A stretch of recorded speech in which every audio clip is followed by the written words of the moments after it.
So guys, I started working on my YouTube channel way back 2019. Um, few months before nag-pandemic. And sa ako ang na-learn 2019, 2020, 2021, ito mga 5 years na nag-upload og mga videos.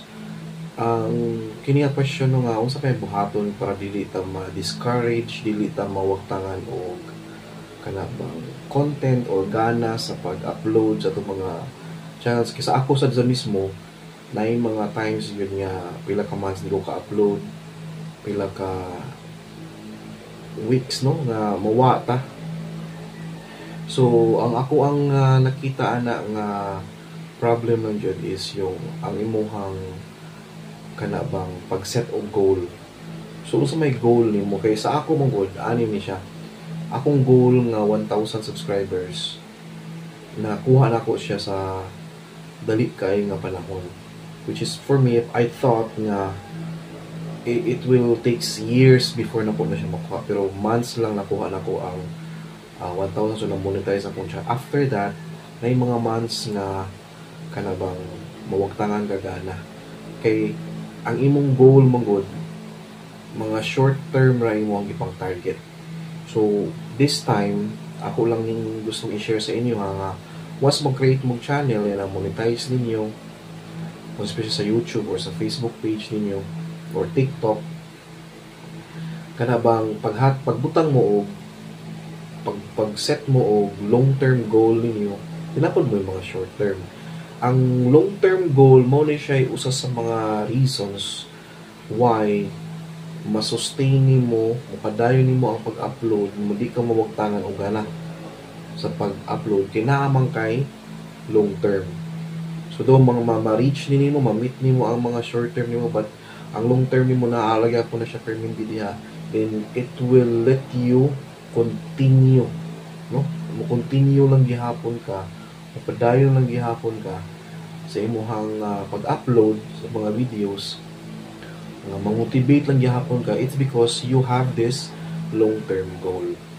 So for me based lang sa ko ang experience, karon lang nako na-realize na kanang akong pinaka long-term goal yun as of the moment is to reach 100,000 subscribers para receive ta og kanabang plaque na ihatag ni YouTube kanang silver button.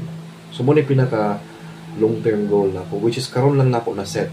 Wala ko ka hunahunaan na mga few months, few years back kay ako ang gipang goal mong good kay mga short term ra na 1,000 ko na mag-start ko earn sa akong YouTube. More na siya ug earn the aim anang 100,000. So karon naka-realize ko nga what if i-set ko na siya nga goal this time sa pagbalik na ko upload with this new name sa akong YouTube channel na Masida TV, nga ako na siyang matabangan ko especially sa Ginoo nga ma-reach na nako siya soon. So ang pinaka again katong question yo kanang kabag sa usa man nimo pag kuan ka na bang di ka mawaglang nga gana sa pag-upload. So mag-set jud kag imong long-term goal and then naa kay mga short-term goals sa ubos. I don't know kung sa mga short-term goal niya, but I've mentioned mine atong maka 1,000 ko, maka-income ko.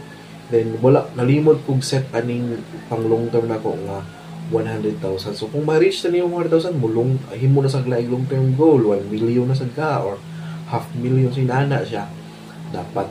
So na-learn ko na ako sa una sa mga YouTuber na ako ang gina-idol sa nga naadid siya long-term goal, and that's like mauna siya naghatag niya o rason nga mupadayon gihapon bisag kapoy na no, bisag busy na kastanan, bisan o nanakay imuhang kaugalingon nga work na mobalik kung gihapon ka dito sa imuhang giset nga goal nga imo jud na siyang ma-reach, and then dili ka mawagtangan jud og rason to upload new videos.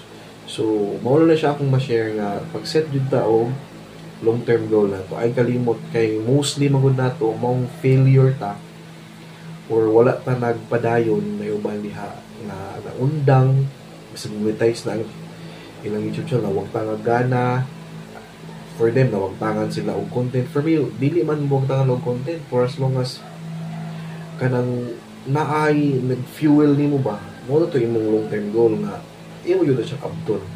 So mao na yung mawagtangan ta og gana, it's because kana bang wa man tay gi na look up gina tan-aw kanunay nganong gibuhat ko ni mo na siya kung nganong nag-upload kong video nganong naghimo kong YouTube channel in the first place. So naatay gina set nga long term mo na siya kuwang or wala sa kasagaran nato. And I hope that answers your question kung unsaon nato pagpaningkamot nga di ta mawagtangan og gana nga mapadayon gihapon ta og upload sa atong mga monetize nga mga channel. Check YouTube guys, daghan jud kayo diha nga mga YouTuber nga wala na pila na ka months, years nga wala ni upload pero wa man sila nga naara man gyapon sila no. So walang yun sila siguro maganahin or I mean na-discourage sila, pero discouragement is part of our challenge on how are we going to kanabang reach our goal. Part na siya kanang mga discouragement, and naka-experience mo ana nga na yung mga discouragement. And then again, kung natay long-term goal nga giset na to, then there's no reason nga di na mo malampasan nga mga discouragement nga imo na encounter o mga problem. So I hope that answers the question, and mao na siya, and thank you so much for watching.